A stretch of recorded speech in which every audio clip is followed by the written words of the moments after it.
Hello again, my name is Rodney Reynolds and welcome to another video review. Today I'm looking at the Hyper Type R Modular 580 watt power supply. Included in this package is a utility box. Now it does come shipped as well in this box, so a very safe shipping method. Plus you've got this box to store all kinds of things in. Also included is a power cable, a user's manual, all the different modular leads, and the power supply. This particular product has a continuous wattage of 580 and a peak of 630, which is ample power for today's most demanding computer systems. Now, how is this wattage determined?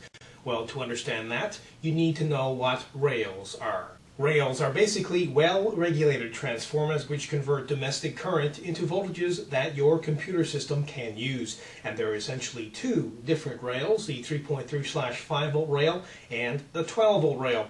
In this particular case, the approximate maximum peak output of the 3.3/5 volt rail is 280 watts and the 12 volt is 360 watts. Which is essentially how the wattage of this power supply is determined. The 3.3/5 volt rail is responsible for the motherboard, memory, PCI cards, AGP card, and so on, while the 12 volt rail is responsible for the hard drives, DVD, CD-ROM, fans, etc. Also, some might be interested to know the peak amps on each rail. The plus 3.3 volt is 32 amps, the plus 5 volt is 36 amps. Now, unlike most power supplies that only have one plus 12 volt rail, this particular unit has two. One is 20 amps and the other is 18. Now let's have a closer look at this product. It has a high gloss titanium finish. It's also available in a number of different colors. There are two fans. Both of these are chromed, and the 120 millimeter is recessed, so you won't have a problem fitting this in any case. The other fan is an 80 millimeter. Combine two of these fans with all kinds of ventilation holes, the inside of this power supply is going to stay nice and cool. Here's the power cable connection and the on-off switch. Since this is a modular power supply, it really cuts down on all the cable mess that's associated with a regular power supply. Now, there is one lead that's hardwired, and that's the main 24 pin lead that goes into the motherboard. Now, this lead can be changed from a 20 to a 24 by snapping this piece on. Connecting all these leads is very simple. First of all, just remove these rubber caps, and now just connect the leads. Slip it in and then fasten it.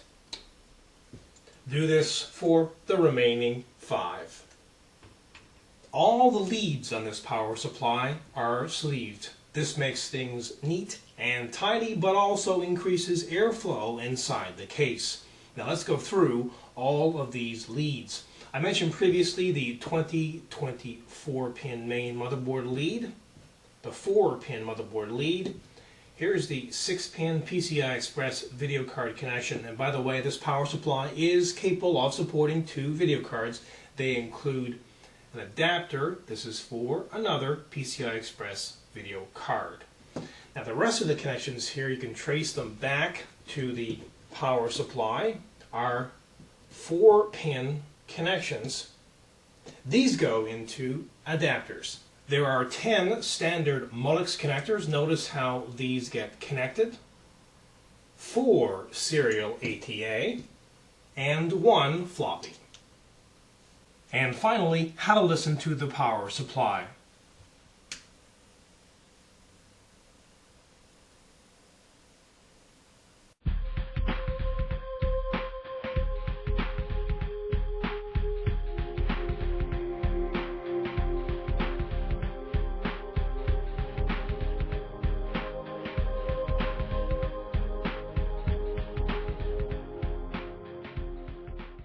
This power supply really has it all. It has excellent power and lots of it, great looks, it's modular, and I love the way the leads connect into this power supply because there is no way that you'll accidentally disconnect them. It's SLI ready and even comes with a utility box. Overall, this is a kick-ass product.